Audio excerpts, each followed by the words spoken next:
Jeffrey Young founded the Allegra Strategies and the Allegra Group in 1998. Since then, the Allegra World Coffee Portal has become the platform for finding out what's going on in the global coffee markets. Anything that Jeffrey doesn't know about global coffee markets, what's happening in them, and where they're going, simply isn't worth knowing.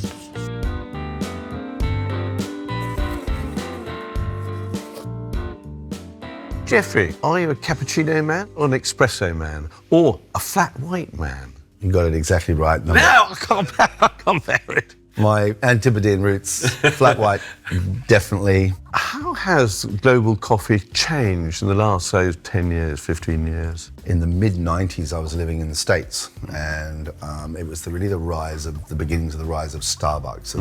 And this sort of second wave, which was created by Starbucks and kind of making espresso-based or, in some cases, sort of novelty coffees really popular and created a lifestyle of coffee.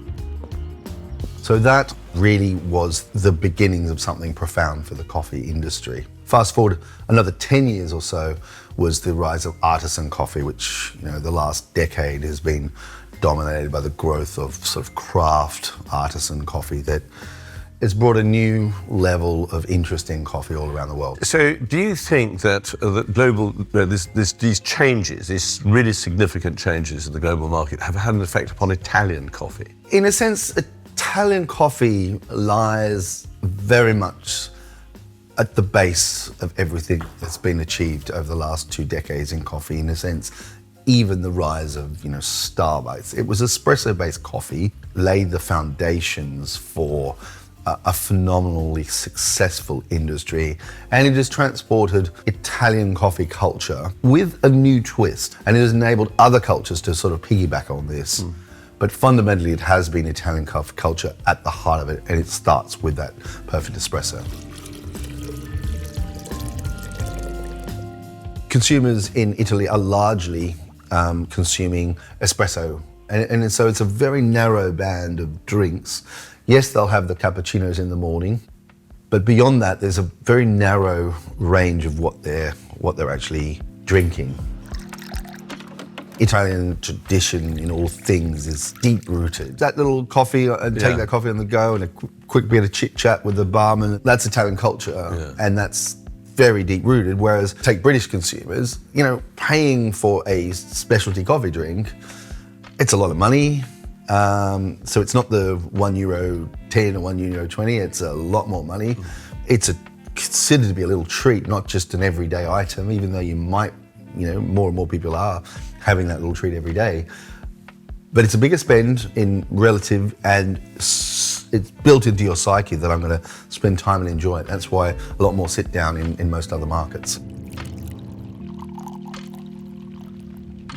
Where do you see sort of the big global changes in the coffee market? Well, certainly the home market is one where there's a revolution going on. All led by capsules, or? No, capsules has the momentum at the moment, but like, the big tankers that, takes a while to turn around and actually see what's the future.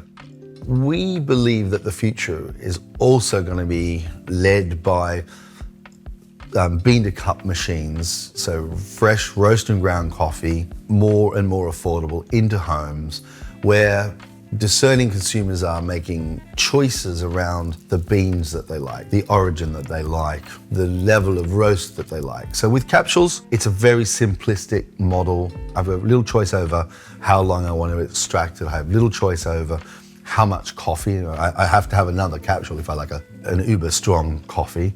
So for the masses, capsules will become the predominant form of coffee, taking away instant and taking away maybe pre-ground filter in some markets. So capsules will become a much bigger part of that market.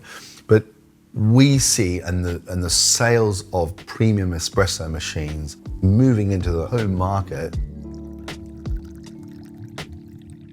Does Italian coffee culture have a place in all of this great revolution? It does. It's fundamentally at the heart of what we feel and what we sense when we're sitting and enjoying a cup of coffee. I mean, it's deep-rooted into the psyche of why we enjoy it. It's not as out there as far as brands anymore.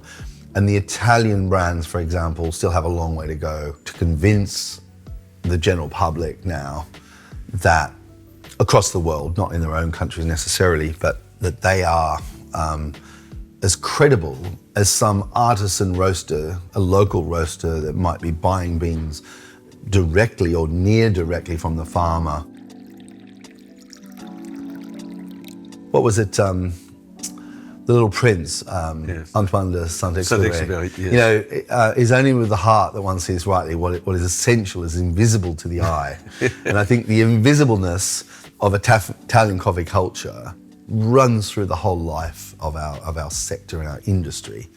If you had one tip about how to make a good cup of coffee, or what one should look out when buying coffee, or anything else, what would that one tip be? Okay, it's an easy one actually. It's not about the coffee. Yeah. Make sure you get a good grinder. Ah. Now, of course, a good coffee is a given, but too many coffees are ruined by not having a good grinder. Well, Jeffrey, thank you very much indeed. I shall go and invest in a new one right away as a result of that.